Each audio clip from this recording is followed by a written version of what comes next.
Hi, welcome again at our production plant, Pietrzak-Kubiak, beekeeping equipment.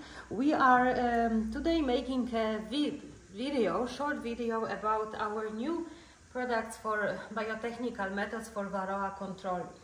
Why we do it now? Because biotechnical methods it's a renaissance for biotechnical methods now, and this is a very good trend. Because the idea is, especially in this international movement Varroa Resistance 2033 that we actively participate in, the aim is to have the apiaries free of chemicals, of chemical treatments. And for this purpose, we can use our isolation cages and these new products that I will tell you today the differences between.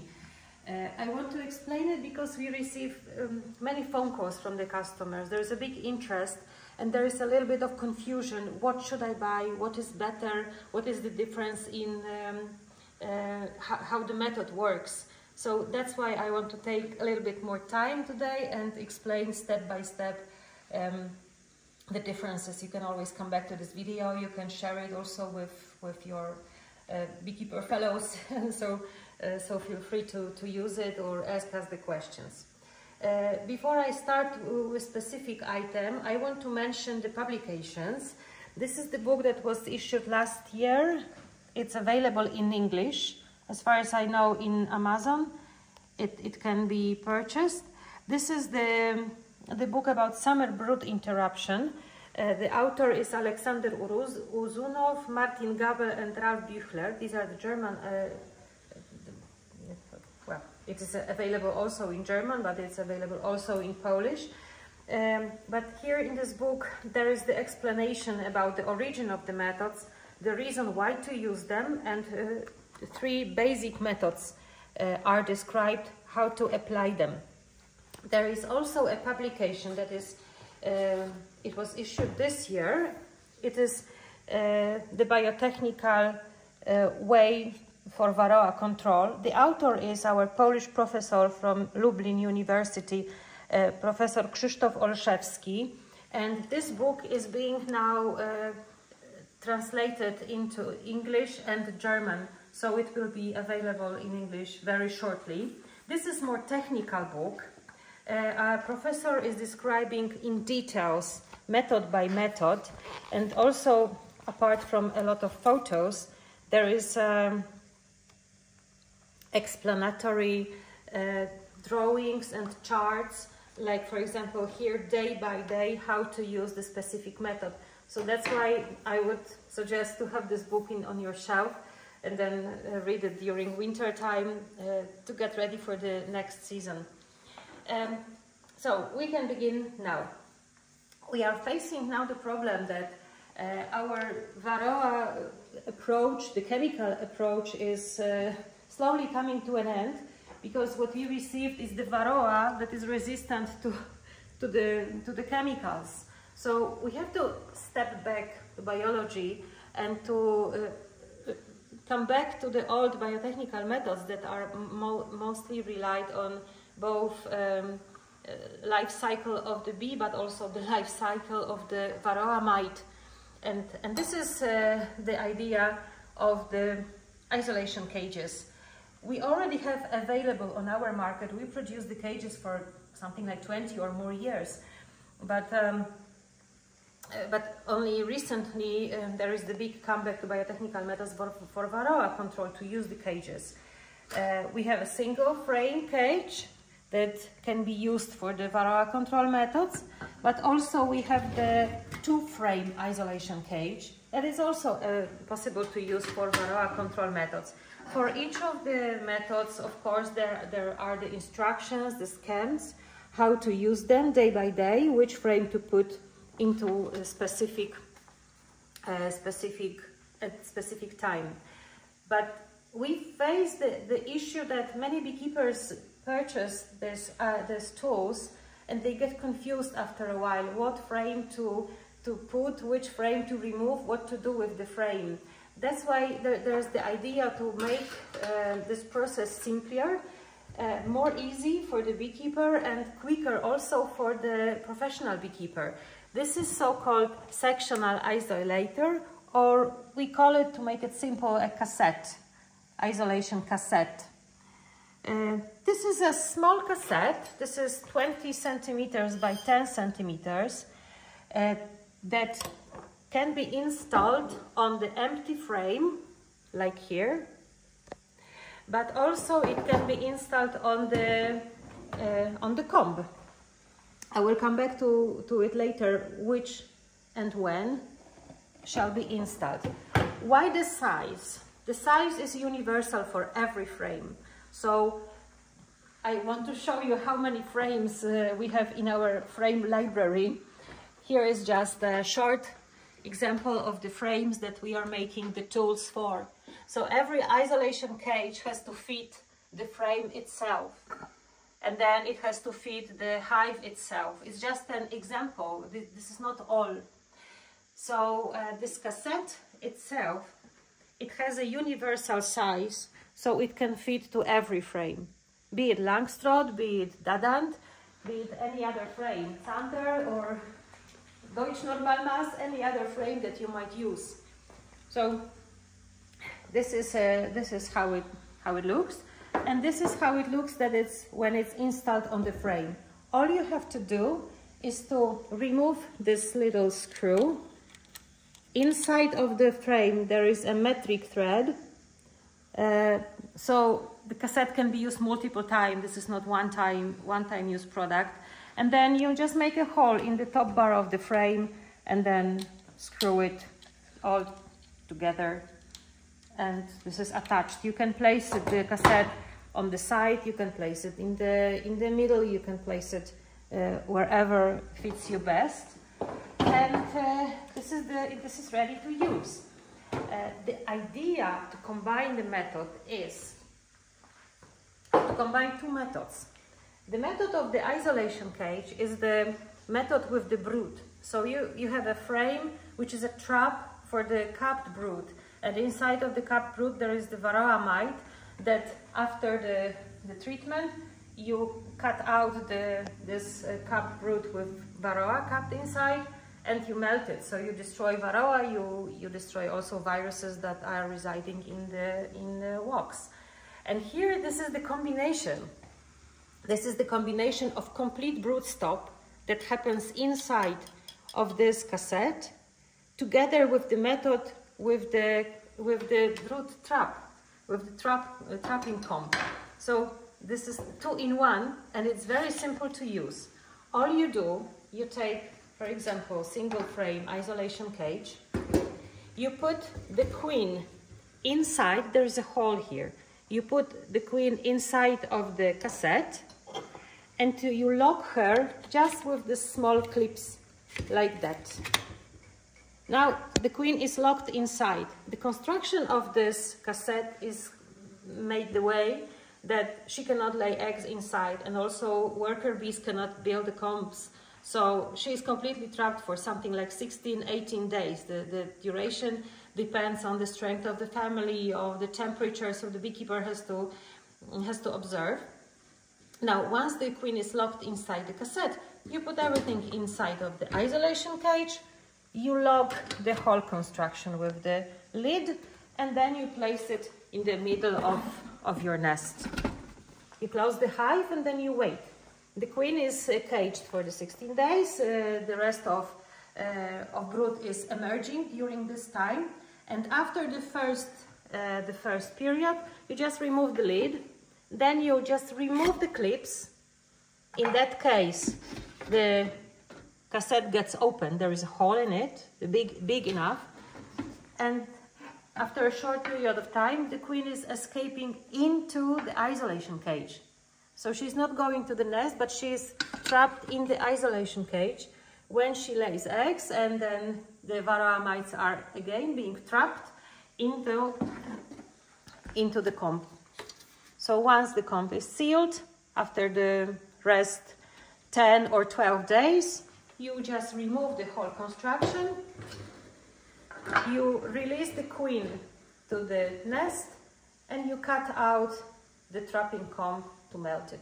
This is the idea to combine two methods. It's very simple to use.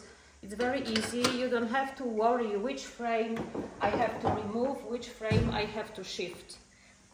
Here I want to show you, we are just in the middle of production. We are making few hundreds now for Polish market, but actually because the size is universal, it can be for any market because it fits every frame. This is a very universal and flexible product.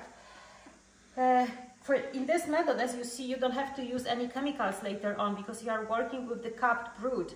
So you don't have to, as a result, you may not use the chemicals to reduce the varroa mite population in the hive. But still, you should make the test after it, so you see the infestation, what is the level.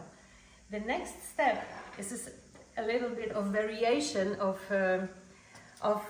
this sectional isolator or the cassette, is the hybrid isolation cage.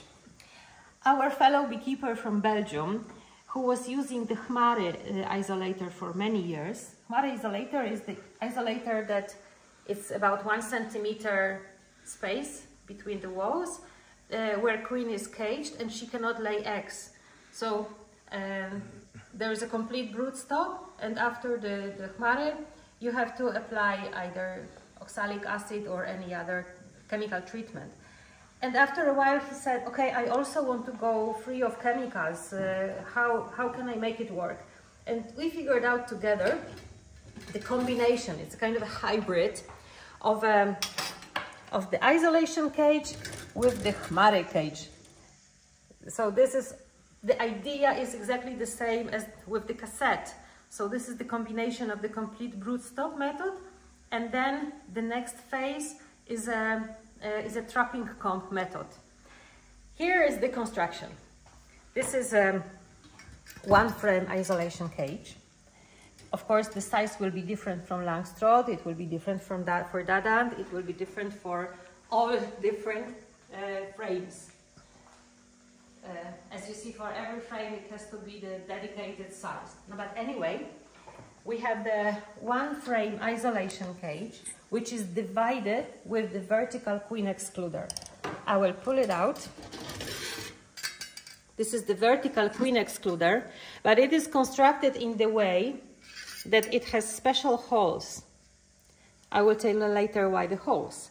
For the first phase, we just lock the holes with the simple clips. Now here inside of the isolator at the walls, you see the reels like that.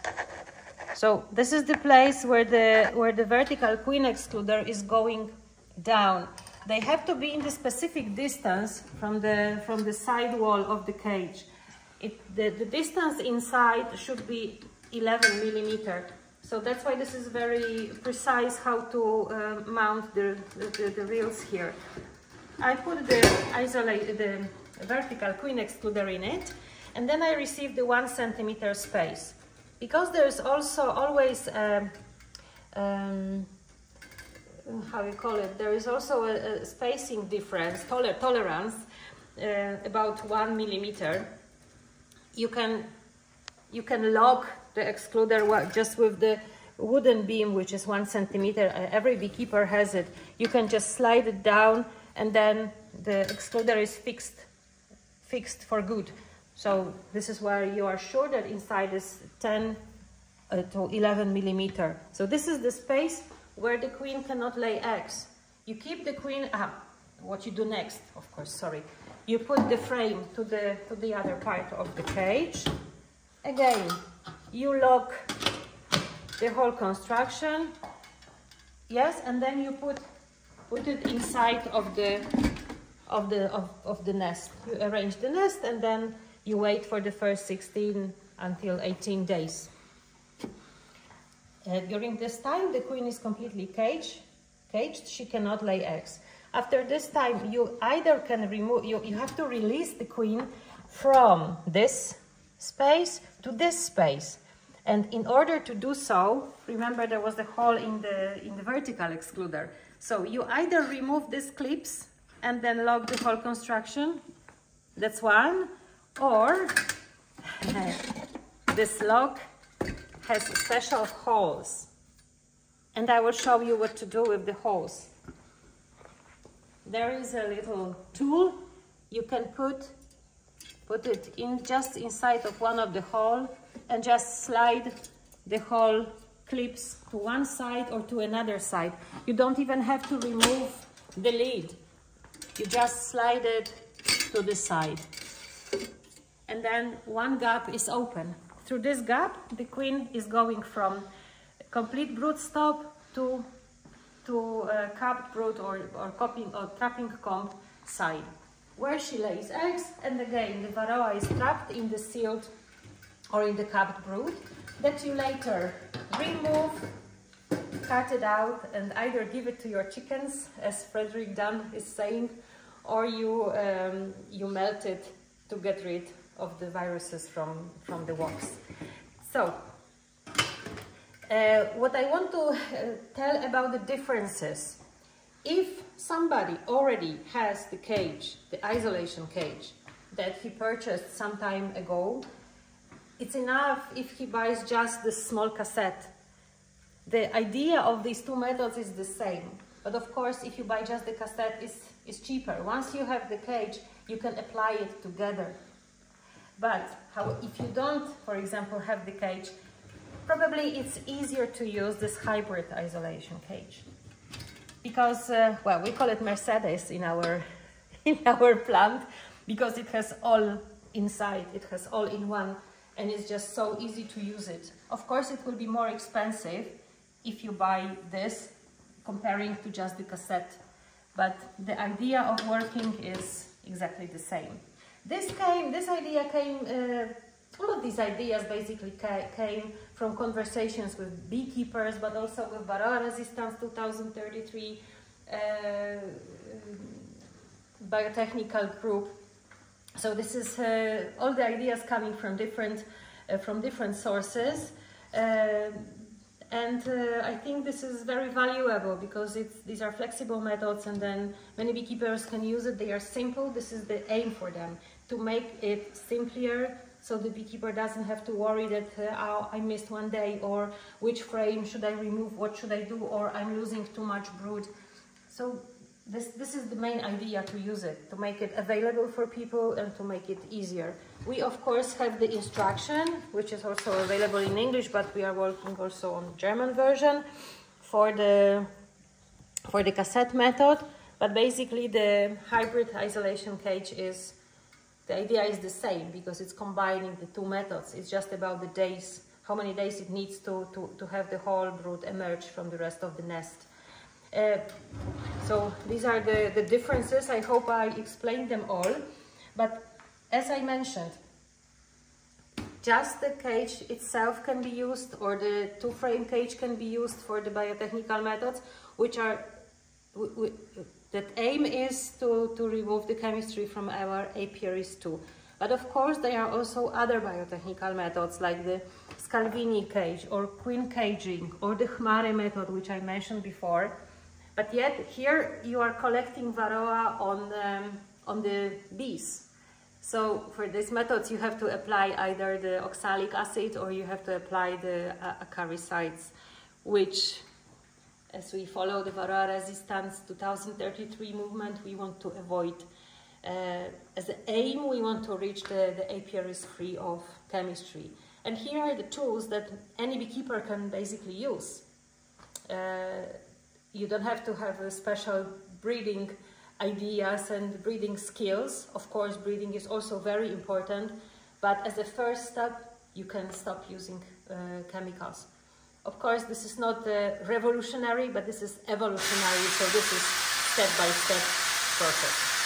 So I hope I explained it all. Sorry for the noise, but we are in the production.